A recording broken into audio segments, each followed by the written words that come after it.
The Pool Guy Podcast Show. The Pool Guy Podcast Show. The Pool Guy Podcast Show.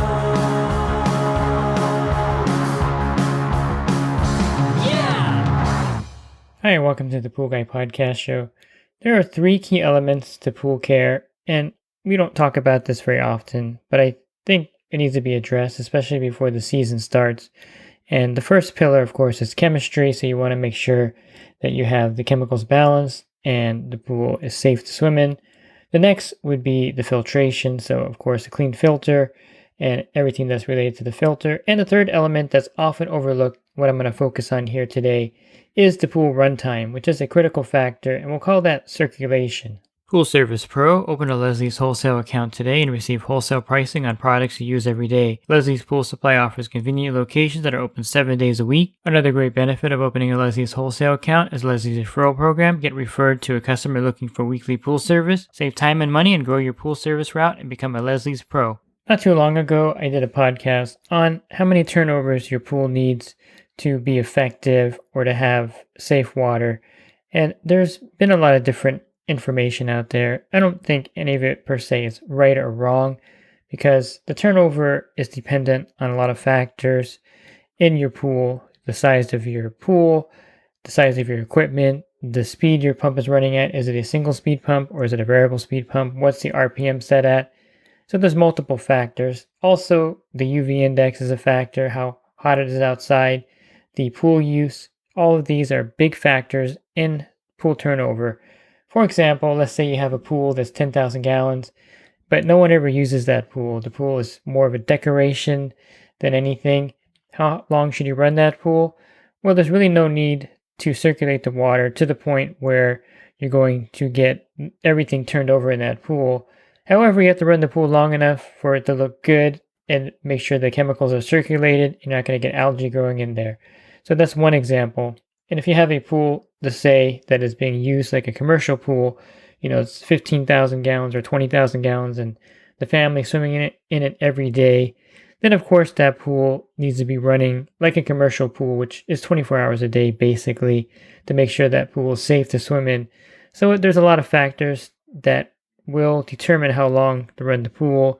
And one of the things that the study came out, the research study that I cited in the other podcast, is that it's a misnomer that when you're running the water through the filter, and we call it one cycle, that all the water actually goes through the pool and actually gets through the skimmer into the pool and back out the return lines. And that's really not true according to this study and this test that was done. And basically they said that in the study, even with all the turnovers of the pool, you're only getting about 90% of the water through. Nothing beyond 90% is getting through the filter. So there's a portion of the water that really never gets through the filter, no matter how long you run the pool. However, the more turnovers or the longer you run the pool and all the water goes through that pool, the better chance you have of getting most of the water through there, and the better chance you have of preventing any kind of person-to-person disease or any kind of infection or bacteria getting in there. The chlorine should kill anything instantly when it comes in contact with it, but it has to circulate through the pool to come into contact with any pathogen that's in the water. So those are factors to be aware of, that yes, you're chlorinating the pool, but if there's something in the water, it has to come into contact with it. And according to the study, no matter how often you turn over the pool, there's going to be a portion of the water that doesn't get circulated. However, with that said, doesn't mean that you should not run the pool as long as you can run the pool to get as many turnovers as possible, depending on the use again. If you're not using the pool, it really doesn't matter the amount of turnovers. You probably just want to have one turnover, which is all of the water, technically not all the water, but the water going through the pool. And an example would be if you had a pool pump that was running at 50 gallons per minute. And here's a thing that you have to have: a flow meter on the pool to know how many gallons per minute is actually running through the system.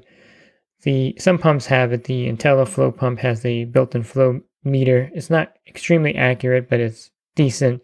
You can also get a FlowViz installed, and this is really good. It's accurate up to 1+1 or +2 So if it says 50 gallons per minute, it's either 48 or 52 gallons per minute. So it's a really accurate flow meter. But if you don't have a flow meter, you're just kind of guessing. And so it could be anywhere from 60 gallons per minute or 70 gallons per minute. That's how much water the pump will actually pull per minute and put into the filter. So let's just say that it's going to be 50 gallons per minute. And if you have a 20,000 gallon pool, 50 gallons per minute every hour, it will take 6 hours and 30 minutes for technically 20,000 gallons to pass through. Just be aware that not all the water is going to pass through. It's going to be 20,000 gallons of water passing through, but it's not going to be the entire pool passing through according to the study. That's a distinction that you have to be aware of, and that's why in a commercial pool setting, they run their pools 24 hours a day so that the water has the best chance of circulating to the filter and not causing any kind of waterborne illness or anything like that. So that's why they run those pools for a long time. I think one of the best ways you can battle this is to make sure that the pool is properly sanitized, which means the chlorine level needs to be in the correct range at all times while people are swimming in the pool. And that way, if some of the water isn't getting through the filter, at least it's being chlorinated at that point. The reason why the water needs to pass through the filter is because it makes for, of course, a much more sanitary swimming environment. But people swim in ponds all the time and lakes, and there's no real circulation there. There's no chlorine in there, and they're perfectly fine after swimming in there in the ocean, things like that. It's just that the pool is a self-contained body of water, and if you're swimming in there alone, you're probably okay. But if you're swimming in there with other people and you have some kind of illness or pathogen or disease, I think Bob Lowry refers to it as bather-to-bather contamination, and you definitely have to have a pool circulating with proper filtration and the proper chemical balance for it to be effective. You can have all the circulation in the world, but if you don't have chlorine in the pool at some level, then it's not going to be effective. And the same goes with, you can have all the circulation, you can have a high chlorine level, but if the filter is not working properly, it's not going to be a safe swimming environment in that case. So all three have to work hand in hand, and circulation is often overlooked. Now, there's a lot of customers that change the timer on you because they're afraid of wasting energy. And so you'll get back there and you'll see that, if you have an intermatic timer, they've moved the on-off trippers so the pool runs for like 3 hours. That's really ridiculous, and it's a constant battle that we're fighting out there with the customers that don't really want to run their pools because they don't want to waste electricity. Now, if no one's using the pool, it's just a battle of maintaining the pool's quality. So, algae may form if they run the pool too less. The chemicals may not circulate properly, meaning you have to add more chemicals to the pool. So that's the battle there. But if they're actually using the pool and running it for such a small time, that's a problem. Now, I had a customer with a variable speed pump, and this was a constant battle that I would fight with him because I tried to explain to him that even at the low RPMs, the water is not circulating nearly as much as before when he had a single speed pump. And therefore, even though the pool's running longer, it's running at a lower speed, which means it's going to run longer and it's not going to raise his electricity bill. But his battle was just not being able to comprehend that if the pool runs for 14 hours a day or 15 hours a day, it would be the same as if he had a single speed pump running for 3 or 4 hours a day. This couldn't compute. And so it was a constant battle with him going back there and resetting the timer, and I had to go back and reset it.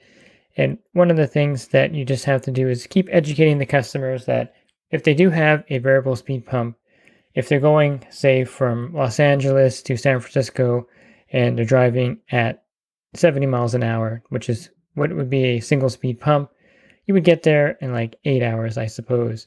But if you were driving there at 30 miles an hour, it would take you 14 hours or 12 hours to get there. And the same concept with the variable speed pump. Because it's running at a lower speed means that it has to run longer for it to turn over the water in the pool. And if they can get that concept, then it won't be much of a battle when you set the variable speed pump for a low speed, say 1800 RPMs for 12 hours a day. And then you have a medium to high speed at 2800 RPMs for 6 hours a day. They're not going to battle you too much once they understand the concept. But until they understand that concept, a lot of people don't understand that the pump needs to run a lot longer because it's pumping a lot less gallons per minute at the lower RPMs than if it was running as a full single speed pump. I think also another thing that is important is running the pool during the peak of the sunlight. And so if you are here, like in the West Coast where I'm at, I like my pools coming on at 10 in the morning at the latest and running through 5 in the afternoon. The sun starts to go down a little bit in most cases, then the pool is shaded. One reason for that is that the UV index is an important factor with chlorine and the chlorine usage. And so if you're running your pool outside of the primary hours where the sun's hitting it, the chemicals aren't going to be nearly as effective and circulate nearly as well as if you're running the pump at night, let's say, or early in the morning, and then you have the pool stagnant during the day when the sun's hitting it. That's not highly effective. You can just kind of, if you use common sense, that makes a lot of sense of why you may have algae forming in the pool, or the chlorine may be used up and you don't know why, especially if you have a saltwater system and you realize that, hey, there's not holding in the pool. I have the salt system running for 8 hours a day. It runs from 10 p.m. to 8 in the morning, and still is not holding the chlorine level in the pool because technically you're not running it at the right time of day, meaning that during the peak hours, let's say 10 a.m. till 6 p.m., when the sun is beating down on the pool's just sitting there like a stagnant pond. Of course, you're going to have water chemistry issues at that point. So running it during the day when the sun is hitting the pool is really important, and you want to get that across to your customers so they realize that, when the sun's hitting the pool is when the pool needs to be moving the water around to make sure that the chemicals are circulating and the chemicals are being effective in the pool at that time. It's the same concept when they're having a pool party and they like to turn the pump off. This happens a lot also. Maybe they don't like the noise of the pump, so they're like, hey, I'm having a party. I don't really want the pool running. Or if they have an attached spa, they turn the pool off. And one thing to realize is that at that moment when that happens, that pool is a stagnant body of water. Therefore, you better have the proper chlorine level in the pool with all those people in there. This is one reason why a commercial pool, well, there's several reasons why, but this is one reason why the commercial pool has a separate spa with a separate filter and pump, and why it has a pool that's running separately from that, and so that the spa can be on and the pool can be on at the same time to keep the beta contamination at the lowest level. But if you're having a pool party, I think it's fine for if you're using the spa for an hour or so to have the pool off because you have no choice unless you have a separate system. But of course, once they get out of the spa, you want to make sure that you have the pool running again, having everything circulate. And it's difficult because people like to go from the pool to the spa back to the pool. So you're going to have to live with kind of swimming in a pond for a little bit of time. It's probably not recommended, but again, it's hard when you have one system controlling the pool and spa, and it's kind of unavoidable. Just be aware that's probably the danger point for beta to beta transmission when you're using the spa and then you're using the pool and have the spa on with the pool off at that moment. And as long as you have the proper chlorine level, I think that's probably half the battle at that point. But you definitely want to try to circulate your pool as much as possible before the party and during the party if possible, and then of course turn it on after the party so that everything gets circulated in that pool. And sometimes kids will go back in 2 or 3 hours later. You want to make sure that that pool has had some circulation during that time. Again, it's all to prevent someone from getting sick from something that's in the water, because circulation is a key part of keeping the pool safe to swim in for the bathers, whoever's using the pool. One thing to keep in mind if you have a salt system, that you want to run the pool long enough for it to sanitize the pool or put the right amount of sanitizer in the pool for you. So that may require you running your variable speed pump at a higher speed. Or if you have a single speed pump, that might require you to turn the salt system output up higher on there. It's kind of something that you need to spend some time fine tuning. What's the chlorine output that you need on the salt system, based on the salt system size, based on the pool size, and based on the runtime. And it may take 2 or 3 weeks to kind of get this in balance. I know that when my dad got a salt system on his pool, it took him about 3 weeks to go from the trichlor tablets to the salt system to get it properly chlorinated. It took him, boosting up his runtime, dialing up the salt water output, things like that to get it to where it was prior to the salt system. So it's not like when you get a salt system, it's automatic. It's going to be something that needs to be constantly adjusted, especially during the season as the pool's being used more as the water temperature rises, as the UV index increases, you may have to increase the output of the salt system. So that's one more layer that's added to the circulation time if you have a saltwater generator. And if you're using that to produce the chlorine for your pool, you want to make sure that it's set to where you have plenty of runtime and you have the right output to produce the right level of chlorine. On the flip side, if you have the saltwater system adjusted too high and you have the pool running too long, you can get that chlorine level up to like 10 or 15 parts per million pretty quickly. And this happens all the time out there when you're adjusting the salt system. If you adjust it too high, you're going to find that you may have some people with irritation from having too much chlorine in the pool. You might even have some bathing suits that are bleached because of it. So you want to make sure that you keep an eye on the output, whether too low, meaning there's not enough chlorine being produced, or too high, where the chlorine is blazing high.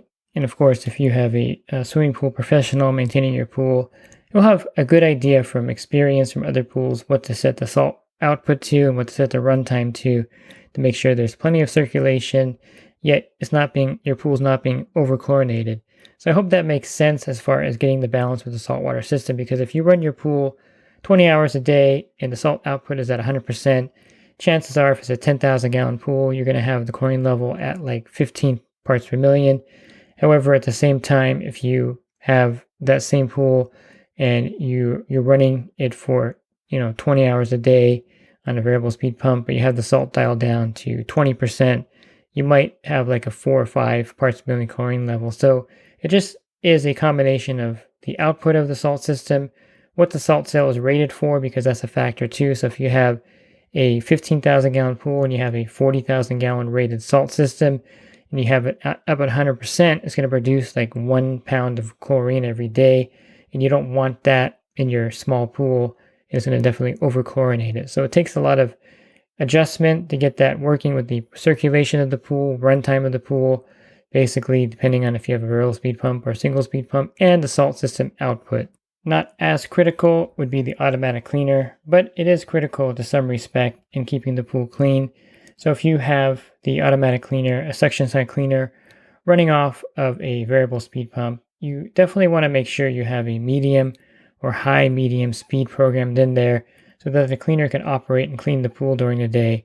I would say it needs about 3 or 4 hours, or most cleaners need about 3 or 4 hours of dedicated runtime for it to clean the pool properly. So if you're running a low speed, say 1800 RPMs for 12 hours a day, you definitely want to have 4 hours at 2800 RPMs to get the cleaner working, because at the low speed, it's not going to really clean the pool and move around much. So not as critical to, like the chlorine level or the safety of the swimmer, but it does add to the cleanliness of the pool if you can keep that cleaner running properly. I've had many accounts where the low speed is a priority over the medium speed, and I get back there the next week and I can actually see the marks where the cleaner missed parts of the pool because it's just not running long enough during the day to clean that pool.